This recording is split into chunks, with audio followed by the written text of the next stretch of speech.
How you doing, guys? Today I have a multifaceted video for you. First off, I want to say thank you to the viewers that I met at the Zagray tractor show in Colchester, Connecticut on Saturday, May 5th. It was a pleasure to meet you. It's always a cool situation where I get to meet some of my viewers. So to those individuals, thank you very much. I very much appreciate the notoriety, I guess, is if you want to call it. The little mule was out there running around. Hopefully, if you were at the show, you saw it. And I actually have a box of stuff that I bought at the show, so we'll go through that. I wanted to give you an update on the little Clinton engine that we're putting together. So in a nutshell, that is what I'm going to be talking about. But first off, thank you very much to all my viewers that I met on Saturday. It was a pleasure. We'll dig right into the Clinton engine. One of the things that I'm asked fairly regularly is how do I do the valves? If the block is in such a position where it doesn't need some heavy duty machining, you can usually just lap the valves in. Sometimes if it's like that next level where the seats are a little bit marred up or rounded over or even just bashed up from years of running, you can do what I do, which is I have a New Way valve seat cutting tool. I bought this off of eBay used. I think I paid $180 for it. That's including the shipping. It's like $300, $350 for a new one. But it's basically for the Briggs & Stratton motor. So it comes with a series of pilot which go down the valve stem, I guess not the valve stem, the valve guide, sorry. Different sizes. This particular one has the pilots that are correct for the Kohler engines, the big Kohlers, the small Kohlers, and it has the correct pilot to use in a small Clinton engine. So essentially the parts of the tool that we're going to use to do the valve seats themselves, is you're going to get the correct pilot, the cutter, which has a 30-degree angle and a 45-degree angle, and then the actual handle that you use to twist the cutter with. So the first things first, make sure your pilot's clean, it's dry, you don't want any oil, just drop it in there. And there is some wear in this guide, so the pilot doesn't, like in the exhaust, you push it down and it fits snugly. You don't want to jam it in there, but you want to put it in so it fits. And then, it takes a little bit of effort to take out, so that way it doesn't spin in the guide when you're spinning the cutter. This one just happens to be probably worn a little bit, but we'll be able to get away with it. You take your, so drop the pilot in, get the 45-degree cutter, and then just gently twist. You can hear that little bit of chattering. You can also use the wrench here. I tend to go gentle on these Clinton engines. The reason for that is there's no hardened seat in the block, it's just cast iron. So just gonna go real gentle, pull it off. Gonna take a look at what the seat looks like, see if there's a nice even shiny area. We did hear some chattering, so what I'll do is every once in a while, I don't like doing this, but just to make it a little bit smoother, I'll just touch my finger into some little bit of cutting oil. This is actually cutting oil and ATF training fluid, and just barely paint the seat with just a little bit, just the tiniest bit of that cutting oil and ATF. I mean, literally just paint it, no extra. Drop the pilot back in, drop the cutter back on, and then you can hear it. It's a lot smoother. I don't put any pressure down. I just twist. Because you put pressure down, sometimes you can really take too much off, and you just want to kiss it enough so the valve seat is actually kind of smooth. So I do that, pull this out. That looks pretty good. I had already done some, you can even see there's a little bit of collection of material on the cutter itself. Then I'll wipe it off. I'll take a look at what we got. It looks good. It's even, doesn't look like the edges of the cut are up and down, which means that the seat would be a little bit off. It looks real good. It's smooth. There's a little bit of a chatter mark, but we'll take that off with a lap. Next thing to do is to pull out your valve. I typically like to have a new valve. Give it a little bit of a wipe down, make sure it's clean. If there's any little bit of rust, especially with these older valves that have been sitting around on the shelf for a long time, you know, you might get a little bit of surface rust. Just hit it with some 4-0 steel wool, just to make sure that it's clean. I don't want to take any material off. And there it is. Valve face is obviously good and clean. It's never been lapped. To lap a motor like this, where the valve face, or the valve head I should say, is so small. Your typical like AutoZone lapping tools that just suction cup, they won't work. They won't work. Even the smallest one is too big. Other things I've done is I clean the head real good, and I'll take some JB Weld and glue, kind of like epoxy glue, a wood dowel onto the top of the valve. And when you drop it down in, the wood dowel will be glued on, and I can do it that way. The other way I've done it, and it seems to work good enough, is take the valve, okay, get your lapping or valve grinding compound, just bought it at AutoZone, nothing special, and just add a little bit of that material to the valve face. You know, I've actually put too much on it, so I'm just gonna wipe it around, just make it fairly even, so that way you have the cutting material all the way around. I'll take the valve, I'll drop it in, don't let it slam on the seat, okay? Catch it, and then drop it down gently into position. Now, without the tool, I usually use my thumb to do the actual lapping, and I'll grab it. But if you grab it, the grit of the cutting material will hold it in place. So what I'll do is I'll take a screwdriver, gingerly slide it underneath the tip of the valve, just to lift up on it a hair, and then just kind of find that there it is. You find that happy medium with the screwdriver. It's literally spinning on the screwdriver head. If I want to set it down, I'll gently pull that screwdriver out just a hair, and now I can do some lapping. I'll do it like that, then I'll rotate it about 180 degrees, the valve that is, and give it another, like, this is a little, there we go. And I'll just sit there and I'll just do a lap. Now, and I'll probably do this a good 3 or 4 times, you know, meaning I'll just do it a couple times like this initially to make sure that I'm hitting the valve in the right spot.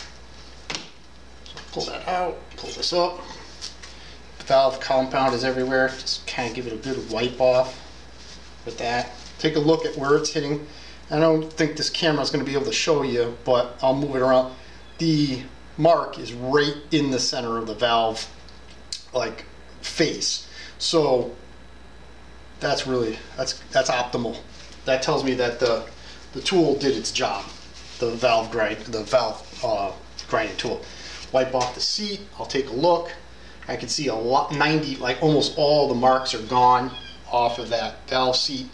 So I'll do that process probably 3 or 4 times until I get that valve seat to look exactly the way I want. A nice, even, like grade area. I don't know if I can show you too much on this camera with this, but I've already done the exhaust valve. And the exhaust valve came out really nice. The problem with the exhaust valve on this engine is the valve seat itself was quite pitted with rust. So it took a lot of work to get down to a place where the valve seat looks like it's going to seal really good, but you know, there are some small little pits of that where that rust had eaten into the seat. I just don't want to dig any more of the valve seat area out. Again, there's no hardened seat on this side. It's just the cast iron. So I want to be careful with it, because as you grind the seat, okay, with the tool, you have to keep in mind that you're sinking the valve deeper into the motor itself. Okay, into the valve head is going deeper, actually it's the intake, going deeper in, which is tightening up your valve lash, because obviously with a new valve you have to, you know, reset the lash. Before I can set the lash, obviously I have to finish all the lapping and the machining of the valve seats itself. The next thing is now the tappets, as I had indicated in my prior video, they have a little divot in them. So I'm going to have to like take my surface plate with a piece of like 320 emery paper and a little bit of oil and kind of sit there and resurface them to get that divot out. Well, I'm making that tappet face thinner, which is going to sink the tappet into the motor, or sink it to the center line of the crankshaft. With that, kind of creates the valve lash to open up. So with the valve going down into the block because of the cutting of the valve seat, and the tappet being the overall length from the face to the tip going to be shortened because I'll be resurfacing that face of the tappet, the whole lash area is going to move down a couple thousandths. So before I can do the lash, I have to make sure my valves are complete. In other words, the seats are done, they've been lapped, they're in their final position as it relates to the valve seats. The next thing is to resurface the tappets, put the tappets, the cam and the pin back into the motor, rotate it to the neutral position so both valves are in the closed position, and then ultimately, start doing a feeler gauge situation to see what the clearance is. With a Clinton motor, you have to grind the end of the valve. It's not like a big Kohler where you have the adjustable lifters or tappets. So it's kind of like go back and forth, and I'll show you how I do that when I get to that point. But long story longer, take the tool, kiss the seats to make sure they're smooth. You get a nice even wear mark from the cutting tool. The next thing is to lap the valves in, lap them in good. I like to make sure that they're good and smooth. Everything's a nice even sheen. All the lines of the upper portion of the seat and the lower portion of the seat look symmetrical, look nice and round. There's no big issues. And then resurface the tappets, kind of loosely put it all together, and then set the lash. Whew, that's a lot. But in a nutshell, that is where I am with the Clinton engine. I have already finished the exhaust side, meaning the valve, cutting the seat and lapping the valve. I will finish the intake just as I showed you until it looks acceptable to me, and then that'll be done. Then the next thing is to resurface the tappets, so that way I can set the appropriate valve lash according to the Clinton manual. And I'll dig out the manual and we'll take a look at that in another video. All right, now what did I pick up at Zagray Tractor Show Flea Market in Colchester, Connecticut last Saturday, or this Saturday, just yesterday. So let me move this crap out of the way. It's not too often that I get to go to this show and you actually find some cool parts, or Clinton parts, cool Clinton parts. I picked up a lot of cool Clinton parts. These are all needles these are all needles for Carter N carburetors. You know, I think I got like 10 of those needles for like $10. I think I paid $1 a piece for them. Bags and bags. Yeah, more of them. I mean, so they're different part numbers, but they're all the same part. They all run in the same thing. This is for a Clinton motor. This is an LMG lower main jet needle. Came with the little fiber washer. I think I paid $1 for that. What's in this one? This is an idle needle for a Carter N. So brand new, never used. So I got a bunch of needles for carburetors. Gasket kits. I mean, these are for Clinton motors, obviously Clinton, but it's specifically for the LMG carburetor. Let's see what we got here. The only thing missing out of this particular carb kit is the float needle, the seat and the needle that go on the float. But you know, main jet, idle, new pin for a float, and the gaskets for either style float bowl. and I got 3 of these kits. This happens to be the only kit without the float needle. So got those. I think I paid a couple bucks for each one of these. I got 2 other kits. They're all the same, but these have the float needle. Oh well, float needles, floats. I got floats for the LMG carburetors. I got 4 of them. I think I paid $1 a piece for these. These are, you know, there you go, NOS, you know, floats. Once they suck in a little bit of fuel, they're junk, so you gotta throw them away. So it's nice to have a few of those in stock. This is a B1290. Guy had 2 NOS rods for it, so I got more rods. I got a lot of these NOS rods in stock. I might try putting a couple of these on eBay just to get rid of them. The other thing I got, this is kind of cool. Paid like nothing for this. Here's an LMG Clinton carburetor, brand new, never used. It's obviously in the box. Everything, the throttle is real nice, you know, with the choke. This is probably for a later model Clinton engine, not for this particular version or this early version iron block, but it makes no difference. These things run all the same. I don't know exactly what I'm going to do with this thing. I might save it. I'm not a huge fan of these LMG carburetors, but I mean, I think I paid like $15. I think I paid $15 for this thing, and that's, in my opinion, that's a pretty good deal for one of those. Then I had gotten these. Oh yeah, and this is cool. This is a 30 over Magnum 14 Maul piston with the pin, rings, and a new set of keepers, pin keepers.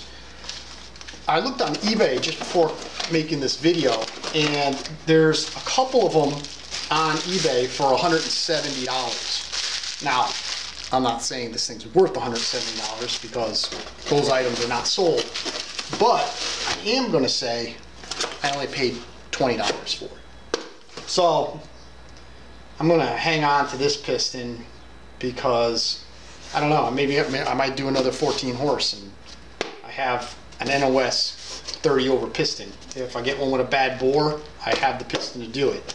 The next thing I got, this is a 3/1000 over piston for a 16 horse single cylinder Kohler Magnum 16 or Magnum, yeah, M16 single cylinder. This is a 3 over piston, so basically you could run this in a stock bore with a little bit of wear. But again, piston, pin, and the ring set for $20. I think I thought it was a pretty hell of a deal. Again, this piston on eBay, I think there's 3 of them, and they're all between 100 and 125. So again, I might keep this. Oh, it's missing the clips, the pin clips. Yeah, the pin, the little spring clips that go in there. The pin retainers, that's what they're called. So I may look up the part number and just get myself a set of pin retainers, and there you go. There's a brand new piston here, and yeah, I mean, this one doesn't say Maul in it though. This is a new style piston, but it doesn't say Maul in it. That one does. So I just thought that was interesting. But in any event, I got a brand new piston, so I'm gonna keep that for a little while, I'm assuming. And then lastly, the last thing I got was a original Kohler starter solenoid, and this is going to go on the puller tractor. I paid, oops, I'm going to drop everything today, I guess. I paid $5 for it, so I thought that was a pretty good deal for a Kohler piece. It's gonna just work real nice where I'm going to put it. So I thought that was a pretty good deal.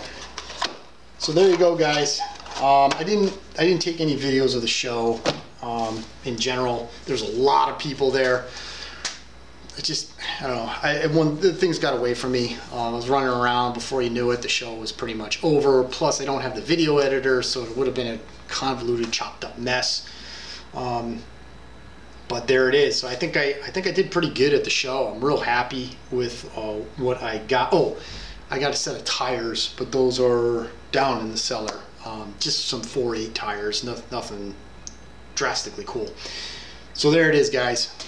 The parts I got at the Zagray tractor show, the update on the B1290 Clinton that I'm trying to move quick on because my buddy wants it for maybe the end of May, middle of May. I don't know. We're missing a couple parts. The governor arm snapped when the engine was being taken apart. So with that being said, got to come up with a governor arm before we can put the motor together. So there it is. That's the update on the Clinton. Thank you to everybody that I met at the show. It was a pleasure. And as always, I'll catch you in the next video. Have a good day. Thanks, guys. Bye.